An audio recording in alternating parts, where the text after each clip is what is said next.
I'm Carmen Terrell Shane. I was 12 years old, and we lived about 15 miles south of Lusk, and it was an absolutely beautiful day. And then it turned bad, and so we started out after the sheep. All we had was a car, and my dad put a couple of 5-gallon buckets of corn in the trunk, and he knew where they would drift, and we found them there.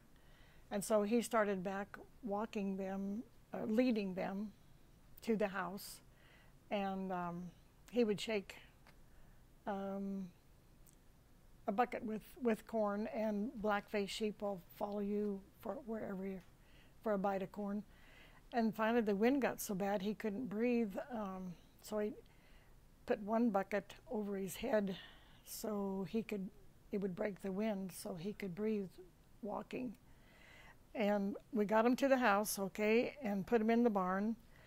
And then after the storm was over, when Dad had to cut a hole in the barn to get him out, the doors were all drifted shut, and so he cut a small hole and they come out, and we already had the feed in the corral there for them. And they were eating, and then this would plop, and another one plop. And it had been so warm in the barn, and then when we let them out, they got quick pneumonia, and that was it. They died? Oh, yeah. Mm-hmm. Then some in another barn. It wasn't as tight, and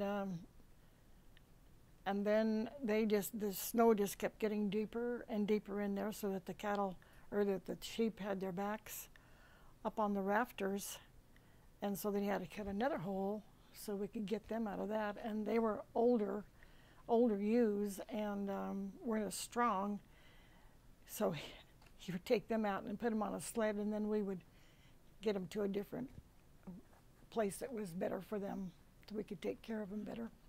So, so they were, as the snow was coming into this barn, they were stamping it down, but it kept getting deeper and deeper. And so their backs were against the rafters. And did he cut a hole in the roof? I don't know, I think it was in the front there someplace. Okay. I don't remember that, yeah, but yeah. So we could get them out. Wow.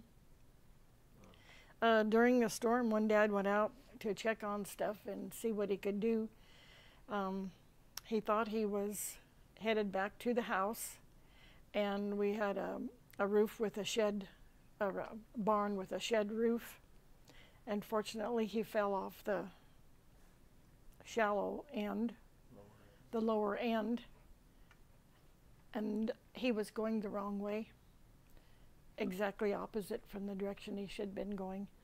Then he got some direction, and he did get to the house, but I don't think he went out after that.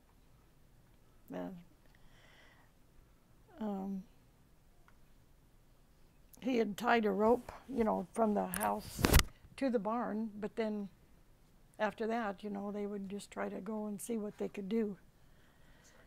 I remember the cattle after the storm, their heads would be down, and there would be an icicle from their jaws, from their chin to the ground, and it was just a big, I said they were welded to the ground, and Dad would have to take an axe and chop them loose. And we had our neighbors, the Hoys, and their folks was the Buntanana altar,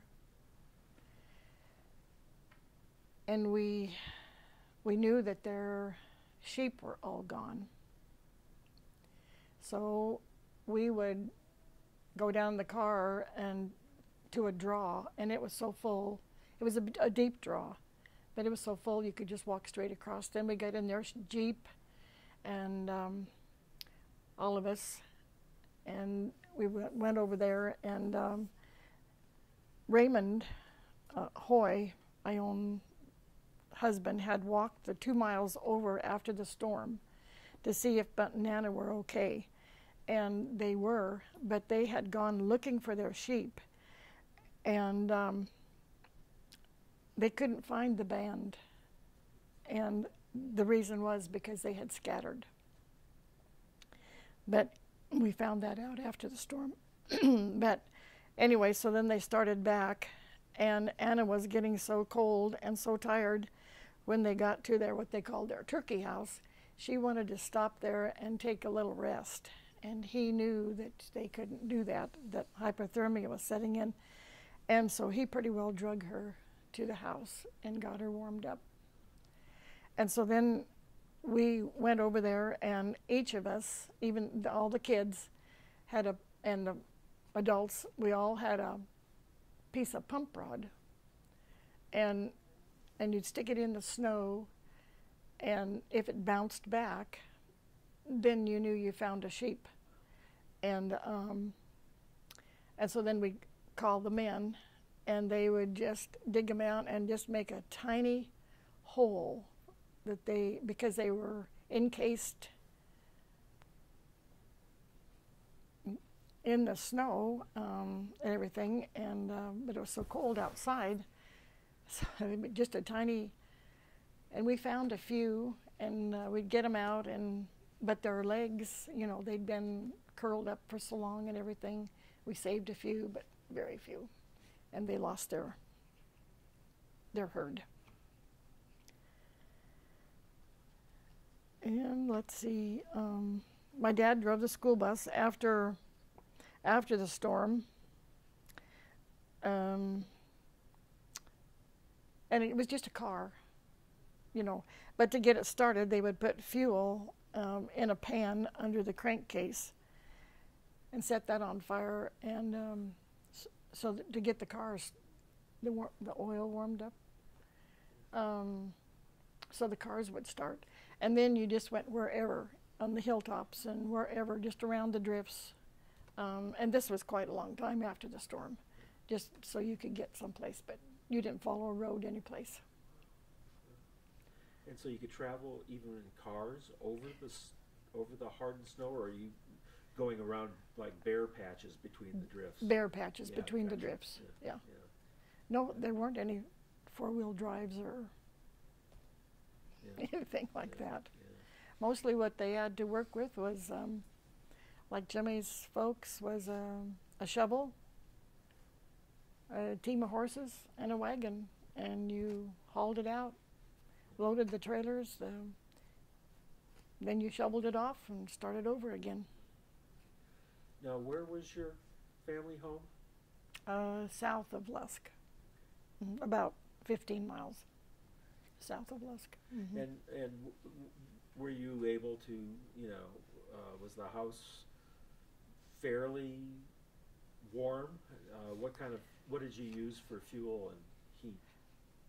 We did have an oil furnace, and so yeah, we were pretty good. But like you say, you just stayed in main rooms because you couldn't heat everything. You shut everything else off, and so you just stayed in small spaces. And you had plenty to eat? My mother assured we had plenty to eat. She had lots of things that stored, although, yeah. Mm-hmm. Be prepared. Canned things and things like that, yeah. Mm-hmm.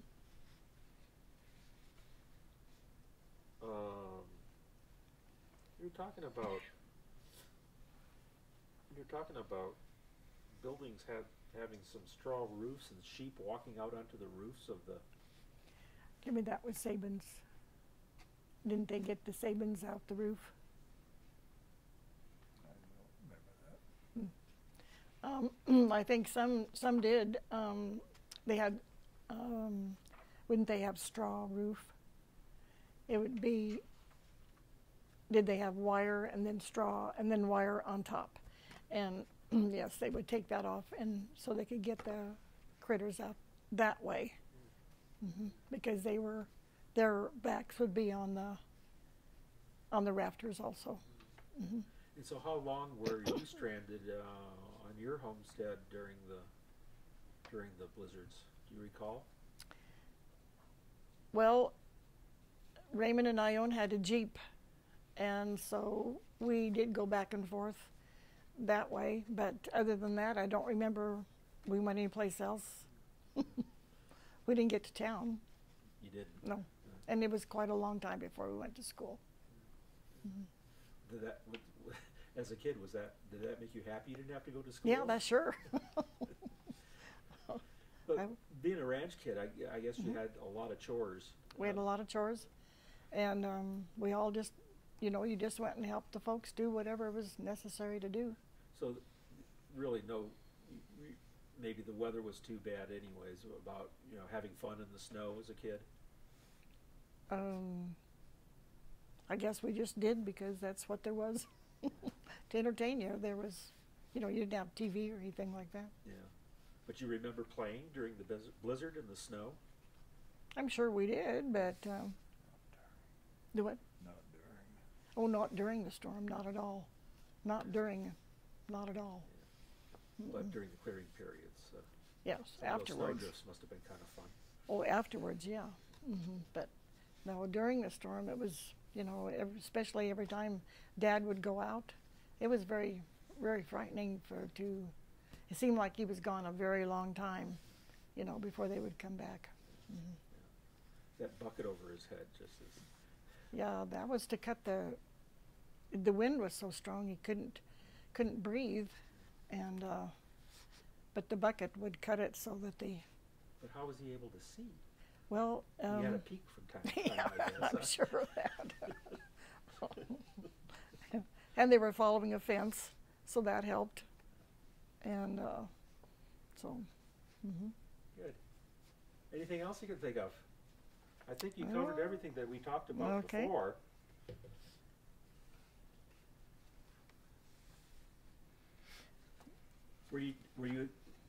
Did you have to shovel snow? oh yeah, you're ranch kids. You help the folks whatever's necessary. You didn't shovel snow. You chopped. It was so hard. You had to chop a chunk, and then what you dug out today, like Jimmy said, it filled in, and you did it again tomorrow. The people worked terribly hard to help their livestock. And did you know of any neighbors with really bad stock loss? But Nana, Yeah, No. as you talked about. uh-huh. And then what about the military? Do you recall the military being around, or any of the airdrops or anything like that? Do you recall any families getting provisions dropped to them? I don't. Okay. Because I think some did. I'm sure they did. Yeah. Mhm. Okay. But I don't. Okay. We didn't. Yeah. Mhm. Good. Thanks, Carmen. Oh, you're welcome.